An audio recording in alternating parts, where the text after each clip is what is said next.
দাম বাড়ার পরও চট্টগ্রামের বাজারে সয়াবিন তেল সংকট, ভোগান্তিতে ক্রেতারা, নতুন দামে বিক্রি কাল থেকে।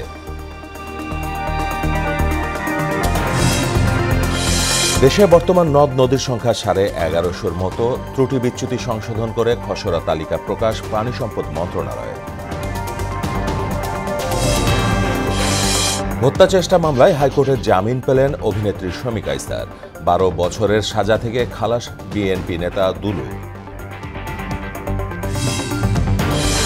এবং সরকার পতনের পর সিরিয়ার 250 সামরিক স্থাপনায় ইসরায়েলি হামলা, গোলান মালভূমি দখল, মধ্যপ্রাচ্যের দেশগুলোর নিন্দা।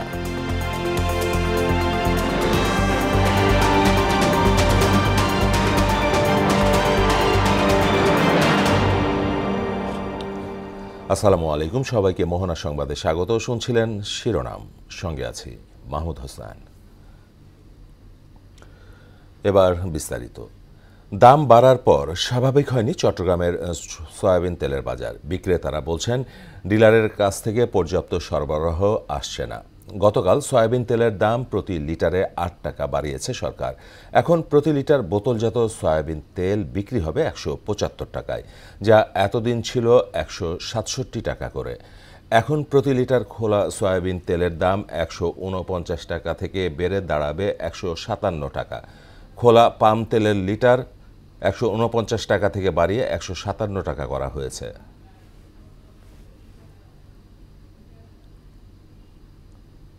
আজকে 10-15 দিন ধরে তেল পাচ্ছি না, আর ডিলাররা এখন কোনো তেল দিতেছে না। আর আমাদের অল্প কিছু কিছু মাল আছে, ওগুলা বিক্রি করতেছি আমরা। চাহিদা অনুযায়ী আমরা এখনো মাল পাইতেছি না, কাস্টমারদেরকে চাহিদা অনুযায়ী মাল দিতে পারতেছি না আমরা। তাহলে লিটার 200 টাকা হলে আমাদের জন্য 4 টাকা, আর তাহলে লিটার 30 টাকা হলে আমাদের জন্য 4 টাকা। আমাদের দর্শক, চট্টগ্রামের বাজার পরিস্থিতি জানাতে আমাদের সঙ্গে যুক্ত হচ্ছেন সহকর্মী সুমন কুমার দে।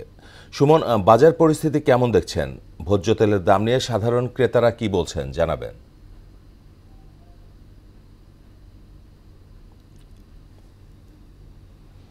চট্টগ্রামে যে সয়াবিন তেলের দীর্ঘদিন ধরে কিন্তু সংকটে রয়েছে, অর্থাৎ বোতলজাত যে তেল সেটি কিন্তু খোলা যে তেল সেটি কিন্তু বাজারে পাওয়া যাচ্ছে।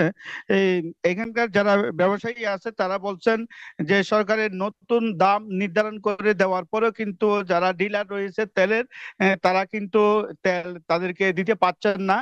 আর যারা ডিলার রয়েছে তারা কিছু কিছু তেল দিলেও কিন্তু তারা অন্য শর্ত দিচ্ছে, অর্থাৎ শর্ত বলতে হয়তো তেল কিনলে তাদের থেকে আবার আটা বা ময়দা বা চিনি, দুধ, ওইরকম অন্য পণ্যগুলা কিন্তু তাদেরকে শর্ত দিচ্ছে তারা নিতে হবে। এরপরেও কিন্তু চাহিদা অনুযায়ী তাদেরকে তেল দিচ্ছেন না। এখানে একজন ব্যবসায়ী আছে, আমরা একটু কথা বলতে চাই। আচ্ছা, এই যে তেলের যে সংকট বাজারে, আপনাদের তেল পাচ্ছেন না কেন? ডিলাররা কি বলছে আপনাদের? কি ডিলাররা বলতেছে কোম্পানিরা নাকি ওদেরকে সরবরাহ করতেছে না মাল, ওদেরকে অগ্রিম টাকা দিয়ে রাখছে নাকি। কিন্তু আমিও নিজেও কিন্তু ডিউ কেটে রাখছি, কিন্তু মাল পাচ্ছি না আজকে 1 সপ্তাহ ধরে। এটা ওরা কিন্তু আগে 2-1 মাস ধরে কিন্তু এটা মানে একটু রিউমার সরে সরে আসতেছে। এখন এটাই পূর্ণ মানে ডিসেম্বর মাসেই পূর্ণ রূপ দিছে আর কি, এটা একদম ব্লক করে দিছে মালটা। এখন তো আমাদের কোনো মানে 100 টাকা মাল বিক্রি করার মতো মাল নাই দোকানে, কোনো মালই পাচ্ছি না, কোনো কোম্পানি দিচ্ছে না মাল।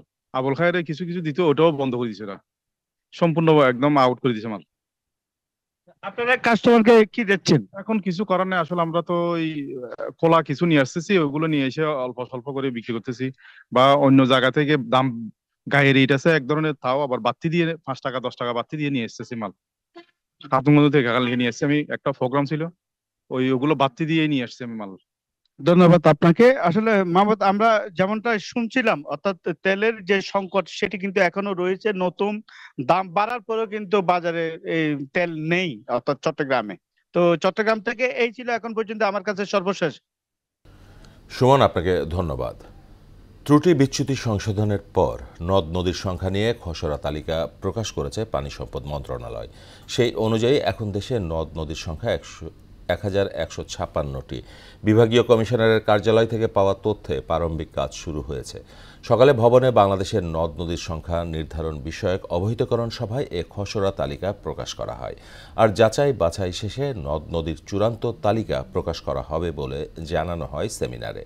এতে উপস্থিত ছিলেন পানি সম্পদ উপদেষ্টা সৈয়দা রিজওয়ানা হাসান এবং নৌপরিবহন উপদেষ্টা ব্রিগেডিয়ার জেনারেল অবসরপ্রাপ্ত এম সাখাওয়াত হোসেন।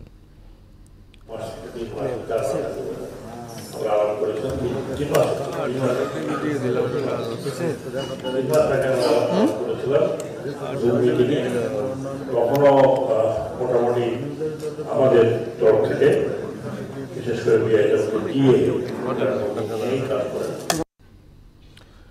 শেখ হাসিনার আমলে দেশের প্রতিটি প্রতিষ্ঠান ধ্বংস করা হয়েছে বলে অভিযোগ করেছেন বিএনপির স্থায়ী কমিটির সদস্য হাফিজ উদ্দিন আহমেদ। বিএনপির চেয়ারপারসনের অফিসে পুলিশ বাহিনীর সংস্কার নিয়ে এক সংবাদ সম্মেলনে একথা বলেন তিনি। পেশাদারিত্বের বাহিরে গিয়ে পুলিশ জনগণের বিপক্ষে কাজ করছে উল্লেখ করে বিএনপির এ নেতা বলেন, পুলিশ জনগণের সেবক হিসেবে কাজ করবে। র্যাবকে বিলুপ্তের কথাও উঠে এসেছে সংবাদ সম্মেলনে। সকলের অংশগ্রহণে প্রাপ্ত সহযোগিতা ও পরামর্শ নিয়ে কমিউনিটি পুলিশ অফিসার সংশ্লিষ্ট এলাকায় অপরাধ দমন ও নিবারণে দৃশ্যমান ব্যবস্থা গ্রহণ করবেন। প্রতিকূল পরিস্থিতিতে পুলিশ ও জনগণ মিলে নিরাপত্তা পেট্রোলিং এর ব্যবস্থা করবেন। নিয়োজিত কমিউনিটি পুলিশ অফিসারের বেতন ভাতা সংশ্লিষ্ট স্থানীয় সরকার কর্তৃপক্ষ বহন করবেন। বৈষম্য বিরোধী ছাত্র আন্দোলনে হত্যা চেষ্টার ঘটনায় রাজধানীর উত্তরা পূর্ব থানায় করা মামলায় সাবেক অভিনেত্রী শমিকা ইসারকে জামিন দিয়েছেন হাইকোর্ট। মঙ্গলবার বিচারপতি AKM আসাদুজ্জামান ও বিচারপতি সৈয়দ এনায়েত হোসেনের হাইকোর্ট বেঞ্চ এই আদেশ দেন। বৈষম্য বিরোধী ছাত্র আন্দোলন চলাকালে গত 18 জুলাই ইশতিয়াক মাহমুদ নামের এক ব্যবসায়ীকে হত্যার চেষ্টা করা হয়। ওই ঘটনায় গত 29 সেপ্টেম্বর উত্তরা পূর্ব থানায় একটি হত্যা চেষ্টা মামলা হয়। এদিকে বিস্ফোরক মামলায় 12 বছরের সাজা থেকে বিএনপির সাংগঠনিক সম্পাদক রুহুল কুদ্দুস তালুকদার দুলুকে খালাস দিয়েছেন হাইকোর্ট। এ নিয়ে গণমাধ্যমের কথা বলেন দুলুর আইনজীবী। অ্যাডভোকেট রুহুল কুদ্দুস তালুকদার দুলুকে 12 বছর সাজা দেয় এবং ওনার সঙ্গে আরো 83 জনকে 10 বছরের সাজা দেয় বিস্ফোরক দ্রব্য নিয়ন্ত্রণ আইনে। বিচারপতি মোহাম্মদ AKM আসাদুজ্জামান এবং বিচারপতি সৈয়দ এনায়েত হোসেন সাহেবের কোর্টে রায়ের জন্য ছিল। আজকে রায় দিয়েছে, মামলা সকল আসামি একসুর খালাস হয়েছে। বিশ্ব মানবাধিকার দিবস আজ। বিশ্বের বিভিন্ন দেশের মতো বাংলাদেশে মানবাধিকার সংগঠনগুলো নানা কর্মসূচিতে পালন করে দিনটি। 1948 সালের 10 ডিসেম্বর মানবাধিকারের সর্বজনীন ঘোষণাপত্র গ্রহণ করে জাতিসংঘ। এর মাধ্যমে স্বীকৃত হয় জন্মস্থান, জাতি, ধর্ম, বর্ণ, বিশ্বাস কিংবা শিক্ষাগত যোগ্যতা নির্বিশেষে মানবাধিকার সর্বজনীন ও সবার জন্য সমান। ঘোষণাপত্রের 30 অনুচ্ছেদে প্রতিটি ব্যক্তির অধিকার ও রাষ্ট্রের দায়িত্বের বিষয়টি সুনির্দিষ্টভাবে উল্লেখ করা হয়েছে। বায়ু দূষণে বিশ্বের শহরগুলোর তালিকায় আজও শীর্ষে ঢাকা। এয়ার কোয়ালিটি ইন্ডেক্সে 241 স্কোর নিয়ে খুবই অস্বাস্থ্যকর পর্যায়ে রয়েছে এ শহরের বাতাসের মান। সকাল 9টায় বায়ুর মান পর্যবেক্ষণকারী সংস্থা এয়ার কোয়ালিটি ইন্ডেক্সের সূচক থেকে এ তথ্য জানা যায়। 219 AQI স্কোর নিয়ে তালিকায় দ্বিতীয় স্থানে রয়েছে পাকিস্তানের লাহোর। উত্তরের জেলা লালমনিরহাট ও গাইবান্ধায় জেঁকে বসেছে শীত। এতে বিপর্যস্ত হয়ে পড়েছে জনজীবন। দিনের শুরুতে ঘন কুয়াশা আর কনকনে শীতে বিপাকে পড়তে হয় সাধারণ মানুষকে। শীতজনিত রোগে হাসপাতালে শিশু ও বৃদ্ধ রোগীর সংখ্যা বাড়ছে। সুমন খান ও মোস্তাফিজুর রহমানের প্রতিবেদন, জানাচ্ছেন তাহসিন তারিক। ঘন কুয়াশা আর কনকনে শীতে বিপর্যস্ত হয়ে পড়েছে লালমনিরহাটের জনজীবন। শীতে ভোগান্তি পোহাচ্ছে খেটে খাওয়া মানুষ। খড়কুটো জ্বালিয়ে শীত নিবারণের চেষ্টা করছে। স্থানীয়রা জানান, সন্ধ্যা নামার পরপরই বেড়ে যায় শীতের প্রকোপ। আয় রোজগার কমে যাওয়ায় কষ্টে আছেন দিনমজুর সহ নিম্ন আয়ের মানুষ। খুব শীতে কাজ করতে আমাদের খুবই কষ্ট হচ্ছে। আমার এই সকালে উঠিয়া আশ্বিন থেকে মাড়ত আসতে গেলে শীত 12টার সময়ও বর্তমান বেলা দেখা যায় না। শীতের তীব্রতা বাড়ায় হাসপাতালে শিশু ও বৃদ্ধ রোগীর সংখ্যা প্রতিনিয়তই বাড়ছে। চিকিৎসা দিতে অনেকটাই হিমশিম খাচ্ছেন চিকিৎসকরা। আমাদের সাধ্যমতো হচ্ছে চিকিৎসা ব্যবস্থা অব্যাহত রাখছি। অনেক ক্ষেত্রে আমরা হিমশিম খাচ্ছি, তবু আমাদের এই চেষ্টা অব্যাহত আছে। আমরা সব চিকিৎসকরা আপ্রাণ চেষ্টা করছি যাতে এই সত্য প্রবাহের জন্য যে রোগগুলো বৃদ্ধি পাচ্ছে এগুলো মোকাবেলা করার জন্য। এদিকে গাইবান্ধা জেলাতেও বাড়ছে শীতের তীব্রতা। ঘন কুয়াশায় ঢাকা পড়েছে গ্রামীণ পথ। ব্রহ্মপুত্র, যমুনা, তিস্তা, করতোয়া নদী অববাহিকা এবং চরাঞ্চলে সকাল পর্যন্ত কুয়াশায় ঢাকা থাকে। এতে সমস্যায় পড়েছে স্কুলগামী শিক্ষার্থী ও শ্রমজীবী মানুষ। তাহসিন তারিন, মোহনা সংবাদ। আন্তর্জাতিক প্রসঙ্গ। সিরিয়ার প্রেসিডেন্ট বাশার আল আসাদের দেশ ত্যাগের পর দামেস্ক সহ বিভিন্ন অঞ্চলে বিমান হামলা চালিয়েছে ইসরায়েল। দেশটির 250টিরও বেশি সামরিক লক্ষ্য বস্তুতে হামলা চালানো হয়েছে। এদিকে গোলান মালভূমির সিরিয়া নিয়ন্ত্রিত এলাকা দখলে নিয়েছে ইসরায়েল, যার নিন্দা জানিয়ে মধ্যপ্রাচ্যের দেশ কাতার, সৌদি আরব ও ইরাক। ইস্তিয়াক হোসেনের ডেস্ক রিপোর্ট। সিরিয়ার বিদ্রোহীদের হামলার মুখে ক্ষমতাচ্যুত প্রেসিডেন্ট বাশার আল আসাদ দেশ ছেড়ে পালিয়েছেন আগেই। বিদ্রোহীরা এখন সরকার গঠনের চেষ্টা করছে। এমন অবস্থায় সিরিয়া জুড়ে ব্যাপক বিমান হামলা চালিয়েছে ইসরায়েল। রাজধানী দামেস্ক সহ দেশ জুড়ে শতাধিক বিমান হামলা চালিয়েছে ইহুদিবাদী এ দেশটি। স্থানীয় গণমাধ্যমের প্রতিবেদন অনুযায়ী হামলার লক্ষ্যবস্তুগুলোর মধ্যে একটি গবেষণা কেন্দ্রও ছিল, যা রাসায়নিক অস্ত্র উপাদানের সঙ্গে সম্পৃক্ত বলে সন্দেহ করা হচ্ছে। বিশেষ করে ওই কেন্দ্রটি রকেট উন্নয়নের জন্য ইরানি বিজ্ঞানীদের দ্বারা ব্যবহৃত হতো বলে জানিয়েছে যুক্তরাজ্য ভিত্তিক সিরীয় পর্যবেক্ষক সংস্থা Syrian observatory for human rights. এদিকে আসাদ সরকারের পতনের পর গোলান মালভূমির সিরিয়া নিয়ন্ত্রিত এলাকা দখলে নিয়েছে ইসরায়েল। প্রধানমন্ত্রী বেঞ্জামিন নেতানিয়াহুর দাবি, সরকার পতনের পর চরমপন্থীদের নিষ্ক্রিয় ও তেল আবিবের নিরাপত্তা নিশ্চিত করতেই তারা এ পদক্ষেপ নিয়েছে। ইসরায়েলের জমি দখলের তীব্র নিন্দা জানিয়েছে কাতার, ইরাক এবং সৌদি আরব। সোমবার কাতারের পররাষ্ট্র মন্ত্রণালয় জানায়, ইসরায়েলের এই অনুপ্রবেশকে বিপজ্জনক এবং সিরিয়ার সার্বভৌমত্ব ও সংহতির উপর স্পষ্ট আক্রমণ হিসেবে বিবেচনা করে, যা আন্তর্জাতিক আইনের সুস্পষ্ট লঙ্ঘন। ইসরায়েলের এমন আচরণ অঞ্চলটিকে আরও সহিংসতা এবং উত্তেজনার দিকে ঠেলে নেবে বলে জানিয়েছে তারা। এমন পদক্ষেপকে নিন্দা জানিয়ে সৌদি আরব বলছে, এটি আন্তর্জাতিক আইন লঙ্ঘনের ধারাবাহিকতা এবং সিরিয়ার নিরাপত্তা, স্থিতিশীলতা এবং আঞ্চলিক অখণ্ডতা পুনরুদ্ধারের সম্ভাবনাগুলি ধ্বংস করার ইসরায়েলের প্রতিজ্ঞা প্রমাণ করে। এর আগে সোমবার দ্রুত অগ্রসর হয়ে গোলান মালভূমি ও সিরিয়া নিয়ন্ত্রিত এলাকার বাফার জোন দখল করে ইসরায়েল। ইসরায়েলি সামরিক বাহিনী কৌশলগত এলাকাটির কাছে 5টি গ্রামের বাসিন্দাদের বাড়িতে থাকার নির্দেশ দিয়েছে। ইসরায়েল 1967 সালে গোলান মালভূমির বেশিরভাগ অংশ দখল করে এবং 1981 সালে বেআইনিভাবে এই অঞ্চলটি অধিগ্রহণ করে। ইশতিয়াক হোসেন, মোহনা সংবাদ। সংস্কারের অভাবে বেহাল ঢাকা খুলনা ও ফরিদপুর বরিশাল মহাসড়কের 32 কিলোমিটার অংশ। খানাখন্দে ভরা ভাঙাচোরা সড়কে 1 ঘন্টার পথ পাড়ি দিতে সময় লাগে 2 থেকে 3 গুণ। সামান্য বৃষ্টিতেই বেড়ে যায় দুর্ভোগ। সড়ক বিভাগ বলছে, ঘন ঘন বৃষ্টির কারণে মহাসড়ক দুটি সংস্কার করা সম্ভব হয়নি। আশিস পোদ্দার বিমানের প্রতিবেদন, জানাচ্ছেন তাহসিন তারিন। ঢাকা খুলনা মহাসড়কের ফরিদপুর থেকে দুলদি রেলগেট পর্যন্ত 10 কিলোমিটার আর ফরিদপুর বরিশাল মহাসড়কের মুন্সিবাজার থেকে পুখুরিয়া পর্যন্ত 22 কিলোমিটার অংশের চিত্র এটি। পদ্মা সেতু ও এক্সপ্রেসওয়ে ব্যবহার করে ভাঙাচোরা 2 মহাসড়কে প্রতিদিন চলাচল করছে চুয়াডাঙ্গা, ঝিনাইদহ, যশোর সহ দক্ষিণ পশ্চিমাঞ্চলের 10 জেলার হাজার হাজার যানবাহন।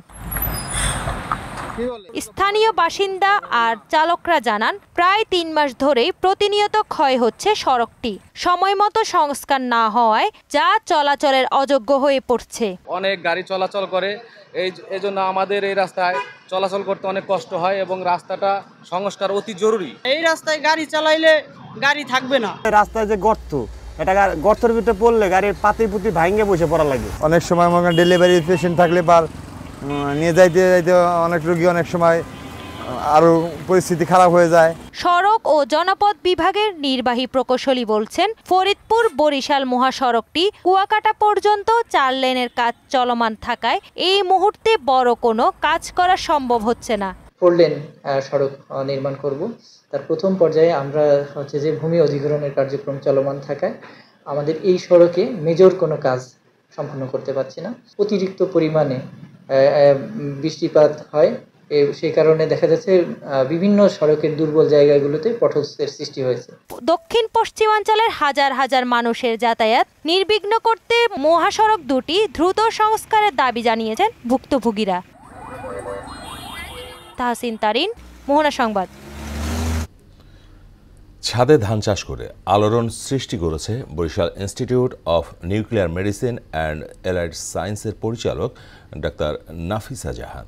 শখের বশে নিজ কর্মস্থলের ভবনের ছাদে প্লাস্টিকের বোতলে কালিজিরা জাতের চিনি গুঁড়া ধানের চাষ করে প্রথমবারেই সফল হয়েছেন তিনি। শেখ শামীমের প্রতিবেদন, জানাচ্ছেন আফরিন পপি। 1 কেজি ধানের বীজ থেকে প্লাস্টিকের 5 শতাধিক বোতলে ধান রোপণ করা হয়। গাছের প্রতিটি থোকায় এসেছে ধান। প্রথমবার সব মিলিয়ে অন্তত 50 কেজি চাল পাওয়ার আশা করছেন নাফিসা জাহান এবং বাগানের মালিক আনোয়ার। পোকামাকড়ের আক্রমণ কম হওয়ার পাশাপাশি আগাছা না থাকায় ছাদের ধানগুলো দ্রুত বেড়ে উঠেছে। এরই মধ্যে পাকতে শুরু করেছে। কয়েকদিনের মধ্যেই কাটা হবে সুগন্ধি কালিজিরা পাকা ধান। কালিজিরা নামক একটি ধান এখানে চাষ করা হয়েছে। এবার এখানে এবং খুব কম জায়গায় খুব ব্যাপক ফলনও হয়েছে। বোতলগুলো বলেন বা এখানে যে ককশিটের যে পাত্রগুলো আছে সেগুলো কিন্তু নিয়মিত চেঞ্জ করার কারণে, জায়গা পরিবর্তন করার কারণে ছাদের পরিবেশটাও কিন্তু ঠিক আছে। ছাদে ধান চাষে তেমন খরচ ও পরিশ্রম হয়নি বলে জানান বাগান মালিক। ঔষধ পানি তেমন একটা লাগে নাই আমার। 2বার আমি ঔষধ দিছি আর আপনার একবার স্প্রে করে দিছি। তো এবছর আমার এখন দেখেন কত সুন্দর ধান হয়েছে। যেটা ধান আপনার মাটিতে আমার মনে হয় যে আমি তো মাটিতে ঘুরে ফিরে বাগান অনেক সময় অনেক মাঠে ঘুরে ফিরে দেখি, কিন্তু আমার এত সুন্দর ছাদের মতন এত সুন্দর ধান আমার মনে হয় যে ফলন আমি কম দেখছি। এদিকে শখের বশেই ভবনের ছাদে ধান চাষ করার কথা জানান নাফিসা জাহান। ও কিছু ধানের বীজ জোগাড় করেছিল, তো চিন্তা করলাম যে ঠিক আছে, দেখে ওরই উদ্যোগ যে ম্যাডাম করে দেখি কি হয়, করতে পারি কিনা, হয় কিনা দেখাটা মূল উদ্দেশ্য ছিল। সব করেই করা, এই থেকেই তো পরবর্তীতে দেখা গেল আল্লাহর রহমতে বেশ ভালোই ফলন হয়েছে। ছাদে ধান চাষের এমন উদ্যোগ সবখানে ছড়িয়ে পড়ুক, এমনটাই প্রত্যাশা উদ্যোক্তাদের। আফরিন পপি, মোহনা সংবাদ। বিজয়ের মাস ডিসেম্বর প্রসঙ্গ। পরাজয় নিশ্চিত জেনে ৭১-এর বুদ্ধিজীবী হত্যাকাণ্ডের চক্রান্ত শুরু করে পাকিস্তানি বাহিনী, যার সূচনা হয় ৭১-এর 10 ডিসেম্বর। অন্যদিকে মুক্তিযোদ্ধাদের প্রবল প্রতিরোধে এদিন শত্রুমুক্ত হয় ময়মনসিংহ, মাদারীপুর, ভোলা ও নড়াইল সহ বেশ কিছু অঞ্চল। উত্তাল ডিসেম্বরের সশস্ত্র সংগ্রামের কিছু চিত্র তুলে ধরেছেন ইশতিয়াক হোসেন। ৭১-এর এই দিনে রাও ফরমান আলীর নেতৃত্বে শুরু হয় বুদ্ধিজীবী হত্যাকাণ্ডের পরিকল্পনা। শান্তিনগরের চামেলিবাগ থেকে আলবদর বাহিনীর সহায়তায় তুলে নিয়ে যাওয়া হয় প্রখ্যাত সাংবাদিক সিরাজউদ্দিন হোসেনকে। ৭১-এর 10 ডিসেম্বর চীনের তৎকালীন ভারপ্রাপ্ত পররাষ্ট্রমন্ত্রী চিপো ফেই বলেন, ভারতের কার্যকলাপে সম্প্রসারণবাদী নগ্নরূপ প্রকাশ হয়ে পড়েছে। একই দিন জানা যায় বঙ্গোপসাগর অভিমুখী মার্কিন সপ্ত নৌবহর মালাক্কা প্রণালীর পূব দিকে অবস্থান করছে। অন্যদিকে ভারতের প্রধানমন্ত্রী ইন্দিরা গান্ধী সশস্ত্র বাহিনীর উদ্দেশ্যে এক ভাষণে বলেন, যুদ্ধবিরতি সংক্রান্ত জাতিসংঘের আহ্বান দিল্লি প্রত্যাখ্যান করেনি, আবার গ্রহণও করেনি। প্রস্তাবটি সরকারের বিবেচনাধীন রয়েছে। তবে বর্তমান পরিস্থিতিতে যুদ্ধবিরতি তখনই সম্ভব হবে যখন বাংলাদেশে নিজস্ব সরকার প্রতিষ্ঠা হবে। মিত্রবাহিনীর প্রবল প্রতিরোধে ৭১-এর এদিন ময়মনসিংহ, মাদারীপুর, ভোলা ও নড়াইল সহ বেশ কিছু এলাকায় ওড়ে স্বাধীন বাংলার পতাকা। ইশতিয়াক হোসেন, মোহনা সংবাদ। দেশের একমাত্র প্রবাল দ্বীপ সেন্ট মার্টিন সুরক্ষায় একসঙ্গে কাজ করবে দেশের শীর্ষস্থানীয় শিল্প গ্রুপ আরএফএল ও জাতিসংঘ উন্নয়ন কর্মসূচি ইউএনডিপি। এ লক্ষ্যে সেন্ট মার্টিন পরিবেশ সংরক্ষণ ও টেকসই অর্থনীতি শীর্ষক একটি উদ্যোগ নিয়েছে প্রতিষ্ঠান দুটি। সোমবার সেন্ট মার্টিনে কর্মসূচি উদ্বোধন করেন পরিবেশ অধিদপ্তরের মহাপরিচালক সোলাইমান হায়দার। উদ্যোগের অধীনে দ্বীপের পরিবেশ দূষণকারী বর্জ্য সংগ্রহের পর রিসাইক্লিং করা সহ ম্যানুয়াল জীবনযাত্রার মান উন্নয়ন, কর্মসংস্থান সৃষ্টি, অর্থনৈতিক উন্নয়ন ও পণ্য বিপণনে সহায়তা করা হবে। অনুষ্ঠানে অন্যান্যের মধ্যে বক্তব্য রাখেন আরএফএল এর বিপণন পরিচালক কামরুজ্জামান এবং ইউএনডিপির head of experiment doctor Ramiz Uddin. দেশের বাইরের আরও খবর। মিয়ানমারের বাংলাদেশ সীমান্তবর্তী মংডু শহর দখলের দাবি করেছে সশস্ত্র বিদ্রোহী গোষ্ঠী আরাকান আর্মি। গত কয়েক মাস ধরে মিয়ানমারের সেনাবাহিনীর সঙ্গে লড়াইয়ের পর মংডু শহরের নিয়ন্ত্রণ নিয়েছে তারা। ফলে বাংলাদেশ মিয়ানমার সীমান্তের 350 কিলোমিটার সীমান্তের পুরোটাই আরাকান আর্মির নিয়ন্ত্রণে চলে গেছে বলে সোমবার এক প্রতিবেদনে জানিয়েছে সংবাদ মাধ্যম ইরাবতী। একই সঙ্গে রাখাইন প্রদেশের বুথিডাং এবং চীন প্রদেশের পালেতোয়া সহ মিয়ানমারের 3টি শহরেরই নিয়ন্ত্রণ নেয়ার দাবি করেছে গোষ্ঠীটি। শেষ করব মোহনা সংবাদ, যাবার আগে শিরোনামগুলো আরও।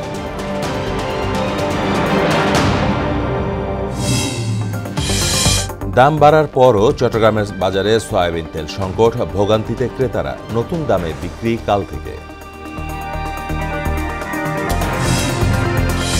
দেশে বর্তমান নদ নদীর সংখ্যা 1150-র মতো, ত্রুটি বিচ্যুতি সংশোধন করে খসড়া তালিকা প্রকাশ পানি সম্পদ মন্ত্রণালয়।